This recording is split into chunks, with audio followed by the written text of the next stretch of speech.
Hindi medium. तो आज की वीडियो में हम एक बहुत ही छोटू सी क्यूट सी कविता यानी पोम को डिस्कस करेंगे। बट ये ऐसा होता है ना, आपने सुना होगा ना, छोटा पैकेट बड़ा धमाका। वैसे ही ये जो कविता है, ये जो पोम है, ये है बहुत ही छोटू सी बट बहुत बड़ा मैसेज जो है वो आपको देगी। एक बहुत ही प्यारा सा, एक बहुत ही गहरा संदेश मिलने वाला है आपको इस पोम के थ्रू। तो आज का जो डिस्कशन है वो है आपका जो फर्स्ट चैप्टर है ना, अ लेटर टू गॉड, उसी में आपको दो पोम्स गिवन हैं। एक है डस्ट ऑफ स्नो, एक है फायर एंड आइस। अब हम दोनों ही पोम्स को अलग अलग डिस्कस करेंगे, दोनों पोम्स के अलग अलग समरी देखेंगे, सारांश देखेंगे और अलग अलग वीडियोस में इनके क्वेश्चंस भी सॉल्व करेंगे। तो पहला जो पोम है वो है डस्ट ऑफ स्नो। तो आज का जो वीडियो है वो होगा डस्ट ऑफ स्नो का पूरा एक्सप्लेनेशन, पूरा डिटेल में एक्सप्लेनेशन। बहुत ही प्यारी सी पोम है, बहुत छोटी सी पोम है, तो आपको ज़्यादा डिफरेंस भी नहीं लगेगा, डिफरेंस नहीं मतलब थोड़ा डिफिकल्टी भी नहीं लगेगी। ऐसा कुछ नहीं होगा कि अरे बाप रे फिर पोम आ गई, क्योंकि पोम पढ़ने में थोड़ा डिफिकल्टी लगती है। बट चिल करो, बहुत अच्छे समझ आ जाएगा सब कुछ। ऑल्सो ये जो पोम है वो किस चैप्टर का पार्ट है, अ लेटर टू गॉड। तो अगर कोई भी कंफ्यूजन है कि भाई ये पोम कौन सी है, कौन से चैप्टर में है, तो डेफिनेटली आप अपनी बुक का इंडेक्स खोल के देख सकते हो। ठीक है, तो देखो, नाम है डस्ट ऑफ स्नो। डस्ट क्या होता है? धूल। और स्नो क्या होता है? बर्फ। धूल और बर्फ कोई लेना देना है? बिल्कुल भी नहीं। बट यहाँ पर डस्ट का जो वर्ड है या डस्ट जो मीनिंग सोच रहे हैं पोएट डस्ट का, उसे क्यों यूज किया है यहाँ पर स्नो के साथ?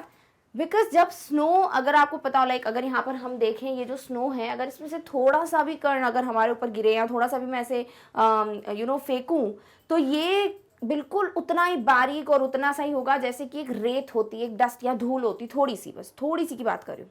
इसीलिए इसको बोला है डस्ट ऑफ स्नो, क्योंकि यहाँ पर स्नो का सिर्फ थोड़ा सा अमाउंट, थोड़ी सी क्वांटिटी, थोड़ा सा ही स्नो जो है वो पोइट पे गिरने वाला है। और उस थोड़ी सी चीज़ की वजह से कितना बड़ा डिफरेंस देखने को मिलेगा वो हम इस पोम में पढ़ेंगे। तो ये तो हो गया थोड़ा बहुत डिस्कशन अबाउट द टाइटल कि डस्ट ऑफ स्नो क्यों बोला है। अब फटाफट से पढ़ते हैं कि इसको लिखा किसने है। बहुत ही ज्यादा जाने माने वेल नोन पोइट हैं, कवि हैं, उनके द्वारा ये लिखी गई है पोम।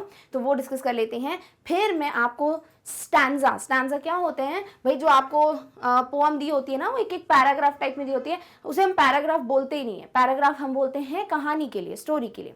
और जो पोम में होता है, कविता में, उसको हम क्या बोलते हैं? स्टैंजा बोलते हैं। ठीक है, अभी हम देखेंगे, ये पोम में दो स्टैंजाज हैं तो उसका डिस्कशन करेंगे। सो फटाफट से डिस्कस करते हैं थोड़ा सा ओवरव्यू और फिर बढ़ते हैं पहले स्टैंजा की तरफ। So Dust of Snow is a beautiful short poem written by Robert Frost। बहुत ही ज़्यादा वेल नोन पोइट रहे ये, और बहुत बढ़िया उम्दा जो कविताएं होती हैं वो इन्होंने लिखी हैं। बहुत अच्छे से मैसेज आपको क्लियर होते हैं। सो डेफिनेटली ये वन ऑफ दी फेवरेट्स होते हैं जिनको भी कविताएं या पोम्स पढ़ने का शौक होता है। ठीक है, सो रॉबर्ट फ्रॉस्ट ने लिखी है कौन सी पोम? डस्ट ऑफ स्नो, जो कि बहुत ही प्यारी सी, ब्यूटिफुल सी शॉर्ट पोम है। अब क्यों पढ़ रहे हैं हम ये लाइन, क्यों दे रहे हैं इतना टाइम यहाँ पर?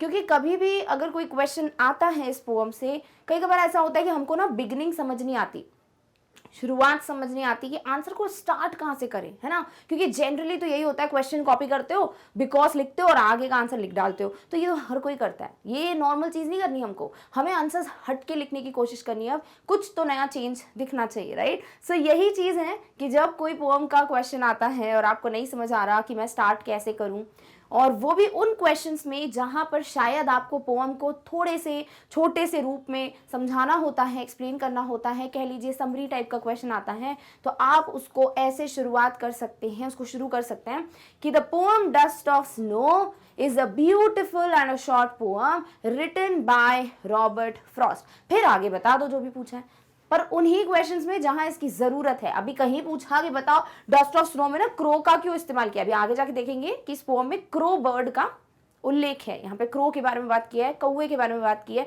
पूछा है कि बताओ भैया कौवे का बात क्यों किया, और आप बोल रहे हो डस्ट ऑफ स्नो एक बहुत प्यारी कविता है जो रॉबर्ट फ्रॉस्ट ने लिखी है। फिर बता रहे हो कौवे का उपयोग इसलिए किया है क्योंकि इधर तक तो कोई पढ़ने ही नहीं वाला फिर कि भाई पूछा क्या है, बता क्या रहे हो। बट ये लाइन आप वहां यूज करोगे जहां इसकी जरूरत है। समझ आ गया? ठीक है, तो सबसे पहली बात यही है कि ये जो पोएम है वो किसने लिखी है? रॉबर्ट फ्रॉस्ट ने। फटाफट हिंदी में पढ़ लेते हैं। Dust of snow Robert Frost द्वारा लिखी गई एक सुंदर लघु कविता है। बहुत ही प्यारी सी कविता है और बहुत ही छोटू सी कविता है। क्लियर? ओके, चलो अब जो पोएम है वो यहां से बिगिन होती है। ये है इसका पहला स्टैंजा।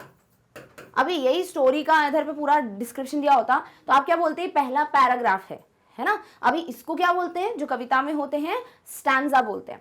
पढ़ते हैं फटाफट से इसको। The way a crow shook down on me the dust of snow from a hemlock tree. अभी यहाँ पे क्या दिया है? ये जो लाइंस है वो पोएट कह रहे हैं, रॉबर्ट फ्रॉस्ट जो हैं वो ये पॉइंट्स हमको बता रहे हैं और वो कह रहे हैं द वे अ क्रो। अब इस वे का मतलब क्या होता है? तरीका।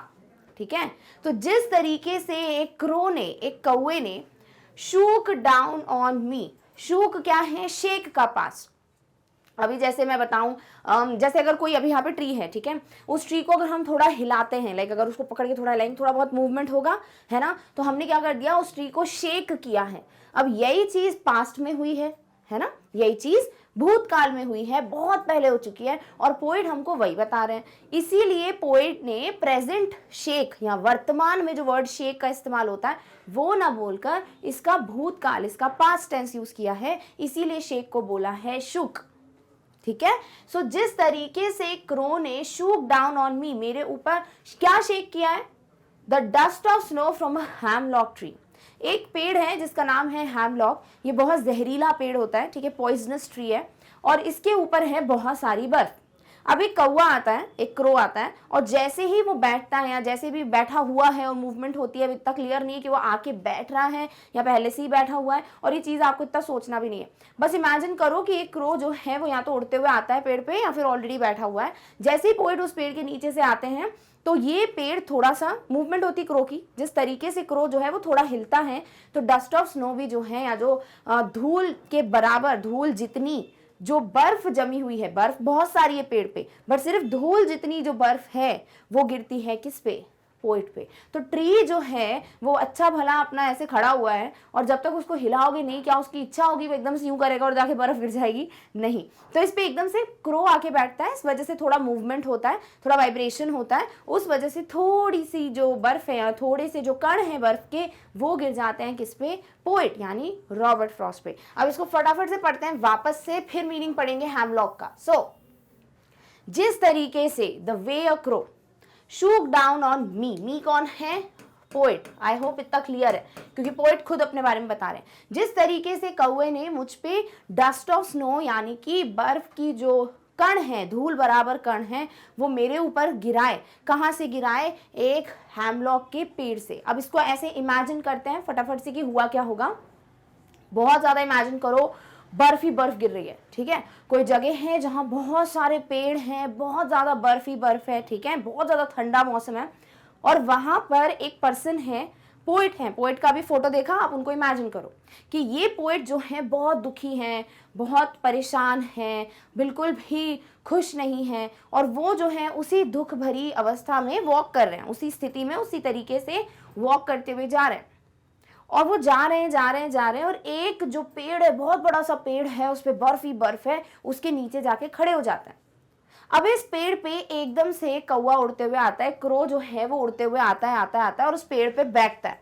जैसे ही उस पेड़ पे बैठता है, पेड़ थोड़ा सा हिलता है और उसकी वजह से, उस मोशन की वजह से उस पेड़ से थोड़ी सी जो बर्फ है, थोड़ी सी जो स्नो है, वो पोएट के ऊपर गिरती है और ये है आपका पहला स्टैंजा। ठीक है, अब इसमें थोड़े चेंजेस हो सकते हैं कि क्या पता ये जो जंगल है वहाँ बर्फ ही बर्फ है और पोएट पहले से ही पेड़ के नीचे बहुत ज़्यादा दुखी है, बहुत ज़्यादा परेशान है, ऐसे खड़े हुए हैं। एकदम से एक क्रो जो है वो यहाँ तो पेड़ पे बैठा ही हुआ है, उड़ के आता है और एकदम से पेड़ हिलता है और मैं बहुत परेशान हूँ, पोएट बहुत ज़्यादा परेशान है और एकदम से बर्फ गिरती है और एकदम से कुछ होगा। क्या होगा वो भी हम बात करेंगे। सो आई होप अच्छे से इमेजिन कर लिया, क्लियर हो गया पोएम के पहले स्टैंजा में क्या हो रहा है। ठीक है, अब फटाफट से हैमलॉक का जो मीनिंग है वो पढ़ते हैं, फिर मैं इसका इंग्लिश और हिंदी दोनों ट्रांसलेशन बताती हूँ। सो हैमलॉक एक पॉइजनस प्लांट या पॉइजनस ट्री है with small white flowers. Hemlock क्या है? एक ऐसा पेड़ या ऐसा पौधा जो बहुत ज़्यादा पॉइजनस होता है, बहुत ज़्यादा जहरीला होता है, और इसके होते हैं बहुत छोटे छोटे से सफ़ेद कलर के फूल, छोटे छोटे से स्मॉल वाइट फ्लावर्स, ठीक है, जिसे एक विषैला पौधा इस तरीके से आप हिंदी में पढ़ सकते हो, ठीक है। तो हैमलॉक ट्री क्लियर हो गया। अब देखो क्रो जो है और हैमलॉक ट्री जो है, इनको इस्तेमाल क्यों किया है, इस पर कई क्वेश्चंस आएंगे एनसीईआरटी के। वैसे तो क्रो जो है इसको कई बार बैड ओमन यानी कि एक नेगेटिव, एक बहुत ही दुख भरी अवस्था के लिए, डिप्रेशन के लिए, बहुत सैडनेस के लिए बताया जाता है, यूज़ किया जाता है कि अगर कहीं पे कौवा देख लिया है, ब्लैक क्रो देख लिया है, तो वहाँ पर कुछ ना कुछ नेगेटिव लिंक कर सकते हो, ऐसा माना जाता है, ठीक है। सुपरस्टिशंस हैं, सबकी अपनी अपनी सोच है, तो वही चीज़ यहाँ पर यूज़ की है कि क्रो जो है वो दुख, negativity, depression, sadness, sorrowful nature, ऐसा मूड जो बहुत ज़्यादा डिस्ट्रेस्ड है, इन सब के लिए यूज़ किया जाता है। साथ ही साथ हैमलॉक ट्री भी क्या है, एक जहरीला पेड़ है, एक पॉइजनस ट्री है। मतलब अगर अभी आपको कोई कविता लिखनी हो या पोम लिखनी हो, तो आप सबसे खूबसूरत से प्यारे से बर्ड का यूज़ करोगे, आप बहुत ही खूबसूरत से पेड़ का इस्तेमाल करोगे अपनी पोम में। ऐसे आप जहरीले पेड़, कौवे, इन सब का यूज़ नहीं करोगे, जनरली नहीं देखा जाता इनको, बट पोइट ने क्यों यूज़ किया इसको, आगे जाके बात करते हैं। सो ये है आपका पहला स्टैंजा, 4 से 5 तरीकों से समझा दिया मैंने, आई होप कोई डाउट नहीं है, ठीक है। चलो अब इसका एक्सप्लेनेशन पढ़ते हैं। The poet is upset and sitting या फिर स्टैंडिंग या वॉकिंग, जैसा भी, अभी देखो इतना क्लियर नहीं किया है पोम में, तो आप लिख सकते हो, चाहो तो लिखो ही मत, आप ऐसे बोल सकते हो कि पोइट बहुत upset and he was just walking in the जो भी है जंगल है व्हाटसोएवर, और फिर वो खड़े हो जाते हैं पेड़ के नीचे, ऐसा भी लिख सकते हो। सो अभी के लिए सिटिंग मान लेते हैं। So sitting under the hemlock tree, suddenly a crow sitting on the tree, या फिर suddenly a crow comes and sits on the tree, shakes the particles of the snow from the hemlock tree which fall on the poet। क्या कहा जा रहा है कि poet बहुत बहुत बहुत दुखी हैं, और वो एक पेड़ के नीचे जो कि है हैमलॉक ट्री, जो कि है एक जहरीला पौधा, उसके नीचे या तो बैठे हुए हैं या खड़े हुए हैं, ठीक है। और एकदम से एक क्रो, एक कौवा आता है उड़ते हुए, या फिर ऑलरेडी बैठा हुआ है पेड़ पे, और वो हिला देता है थोड़े पेड़ को, थोड़ा सा मूवमेंट होता है उसका, जिस वजह से स्नो के पार्टिकल्स, बर्फ के छोटे छोटे कण जो हैं, वो इस हैमलॉक ट्री से गिरते हैं, किसके ऊपर, पोएट के ऊपर, ठीक है। अब इसको हिंदी में पढ़ते हैं, फिर पता करेंगे कि ये स्नो पार्टिकल्स गिरे तो इससे हुआ क्या। कवि एक छोटी सी घटना को याद करते हैं जो उनकी मनोदशा को बदल देती है। व्हाट इज मनोदशा, मनोदशा का मतलब होता है मूड, ठीक है। पोइट का मूड अभी बहुत ज़्यादा सैडनेस से भरा हुआ है, बहुत दुखी हैं, बहुत परेशान है वो, मे बी कुछ हुआ होगा, मे बी कुछ नेगेटिव इंसिडेंट हुआ होगा, मे बी कुछ भी चल रहा है उनके दिमाग में, ठीक है। तो वो अभी ऐसी स्थिति में हैं जहां वो बहुत ज़्यादा दुखी हैं। कवि एक बार बहुत उदास और निराश थे, और वह दुख की स्थिति में थे और अपने विचारों में खोए हुए थे। तो वो अपनी विचारों में खोए हुए हैं। जब भी हम बहुत टेंशन में होते हैं, बहुत सैड होते हैं, तो हम अपनी दुनिया में होते हैं, अब कोई आसपास में क्या बोल रहा है हम सुनते हैं, कभी समझ नहीं आता है, कभी हम सुनते ही नहीं है, है ना। ऐसी कंडीशन समझ लो सबके साथ होती है, तो वही चीज़ यहाँ कवि के साथ है। वह हैमलॉक पेड़ के नीचे खड़े थे, ठीक है। तो हैमलॉक पेड़ के नीचे खड़े हुए हैं, बैठे हुए हैं, चल के आते हैं, कुछ भी आप लिख सकते हो।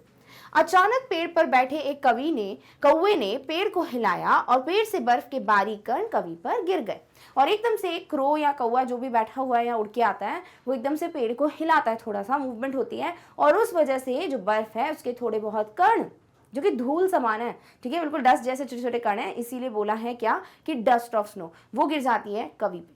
क्लियर। अब देखते हैं इससे क्या चेंज आता है। तो पोएट अभी बहुत दुखी है, ठीक है, पेड़ भी क्या है, पॉइजनस है, जहरीला है, क्रो भी एक नेगेटिविटी को दर्शाता है। अब क्या होगा, कुछ पॉजिटिव होगा भी कि नहीं पोम में, वो देखते हैं। तो ये आ जाता है आपका स्टैंजा 2, ठीक है।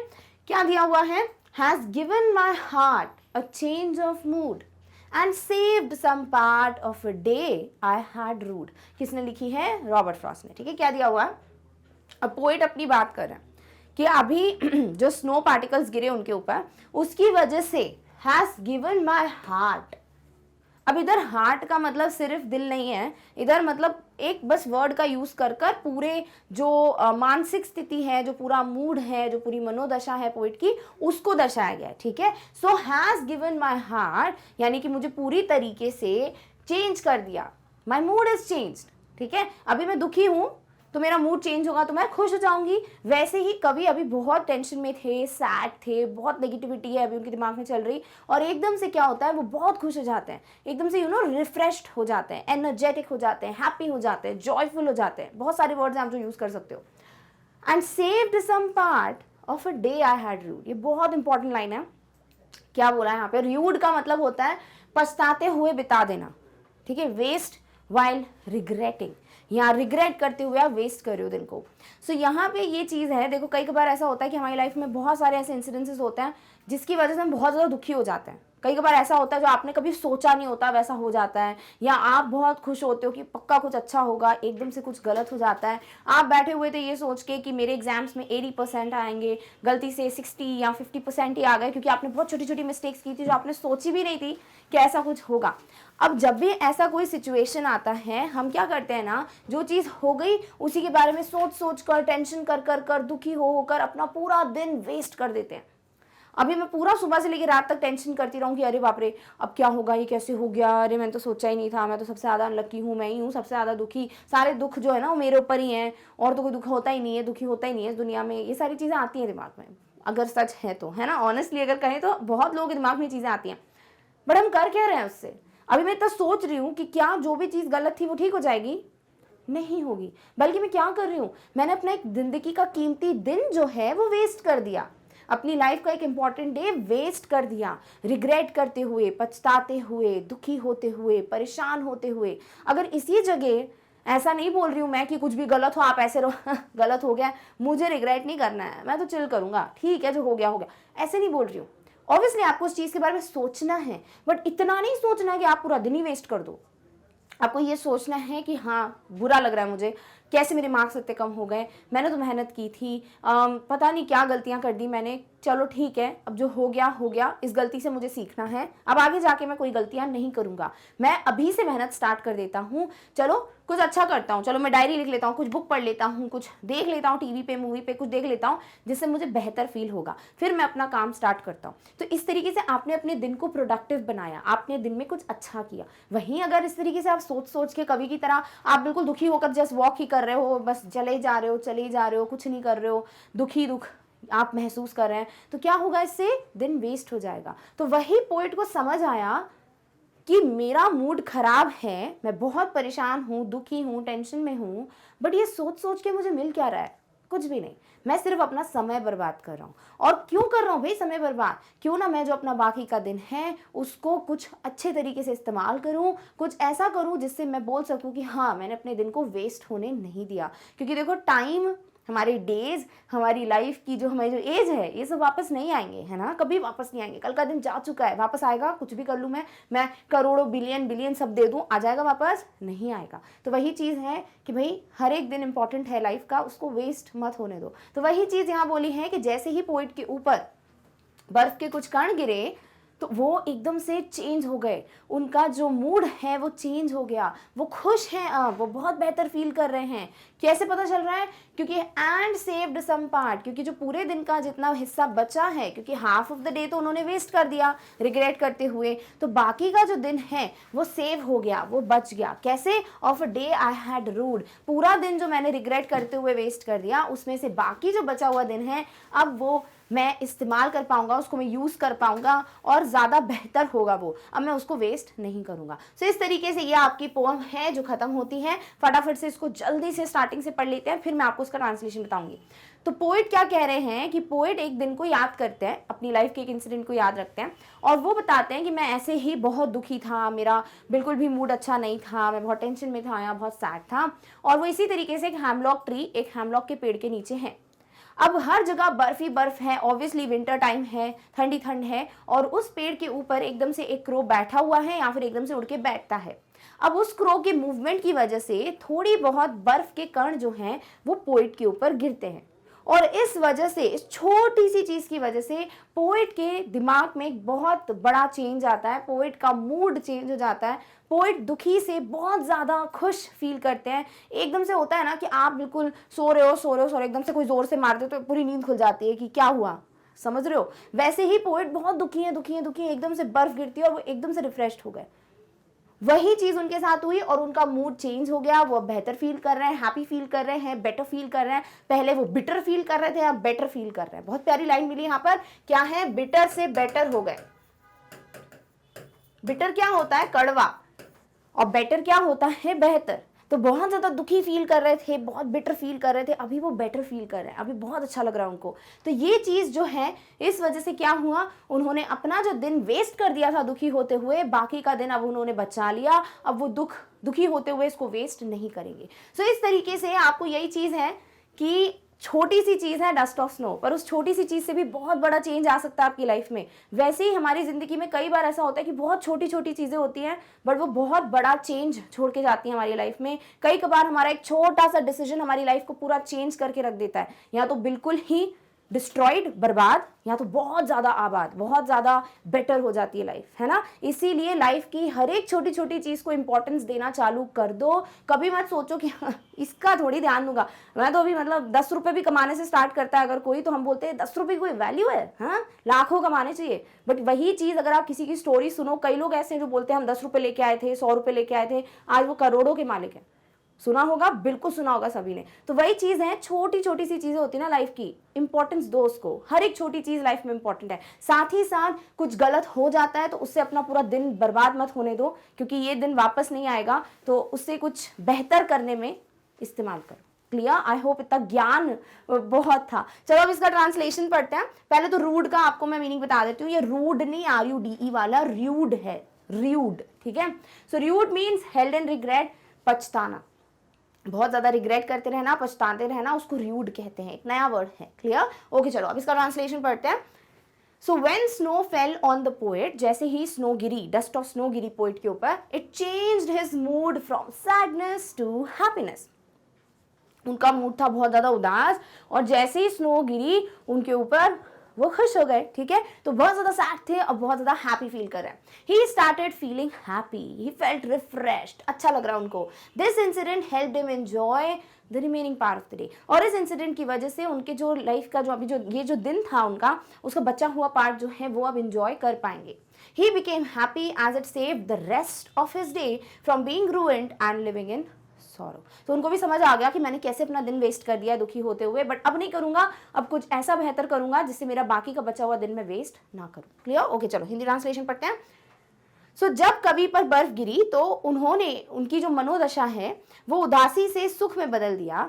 वह शांत महसूस करने लगे और इस साधारण सी घटना ने उनके जो दिन है, जो उनका बचा हुआ दिन था, शेष भाग का आनंद लेने में मदद किया।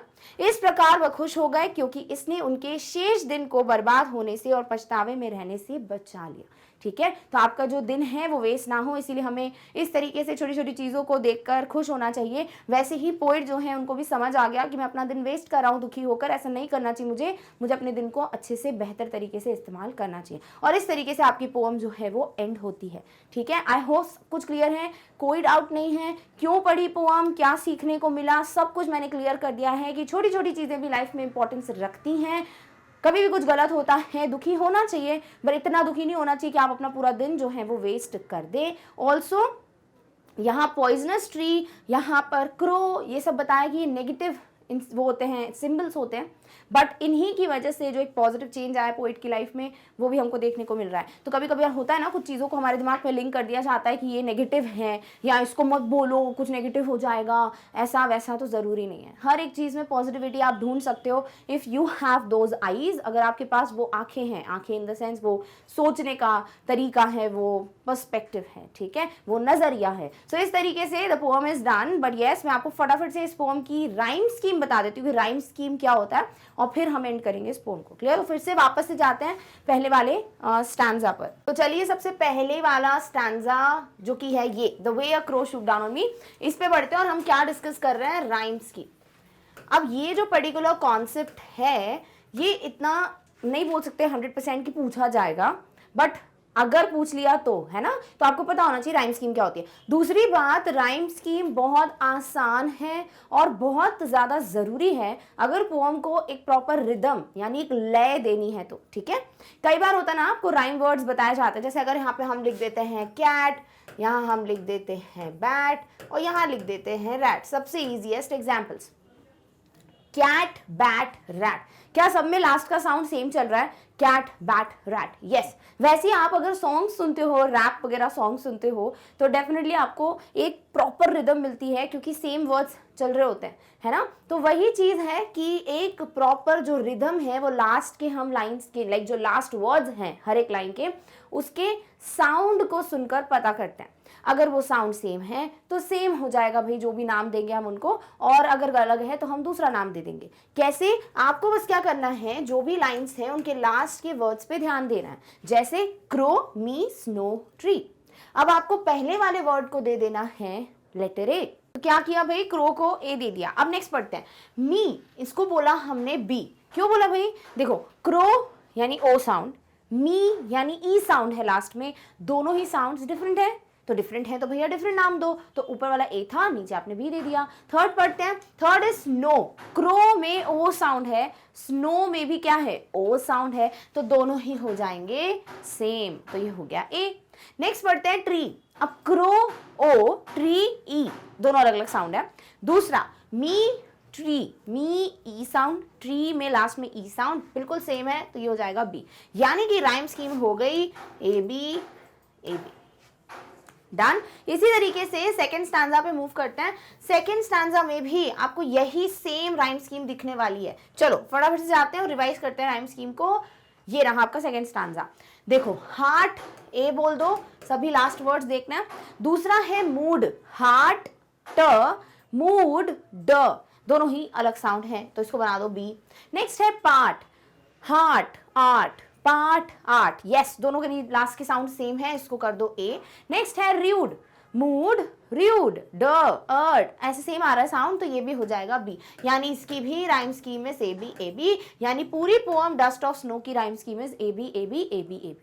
क्लियर? ये था राइम स्कीम। सो इस तरीके से हमने जो एक्सप्लेनेशन है, जो बेसिकली क्यों पढ़ रहे हैं ये पोएम, ये सब कुछ देख लिया, किसने लिखी है वो भी देख लिया, और इंपॉर्टेंट वर्ड्स के मीनिंग भी हमने डिस्कस कर लिए। इस तरीके से होता है आपका complete revision of the poem which we are done. Clear? Alright. So इस तरीके से हम आ चुके हैं वीडियो के अंत में, जहां हमने देख लिया है कि डस्ट ऑफ स्नो का मतलब क्या है, किसने लिखी है, रॉबर्ट फ्रॉस्ट ने, क्या समझाना चाह रहे हैं वो, कौन कौन से सिंबल्स यूज किए हैं, और एकदम से क्या होता है जैसे ही डस्ट ऑफ स्नो गिरती है पोएट पे, और इसी तरीके से हमको भी अपनी लाइफ में किस तरीके से छोटी छोटी चीज़ों को भी अहमियत देनी चाहिए। ऑल्सो जितने भी वर्ड्स हैं हैमलॉक और र्यूड, उसका मीनिंग क्या है both in English and Hindi, हर एक स्टैंजा का जो एक्सप्लेनेशन है क्या है इन हिंदी एंड इंग्लिश, सब कुछ अच्छे से हमने डिस्कस कर लिया है। बट यस, अभी इसको पूरा कंक्लूड करना, पूरा सारांश में समरी देखना, वो सब चीज़ें हम करेंगे इन द नेक्स्ट वीडियो। सो आज के लिए इतना ही। आई होप आपको अच्छे से सब कुछ क्लियर हो गया है,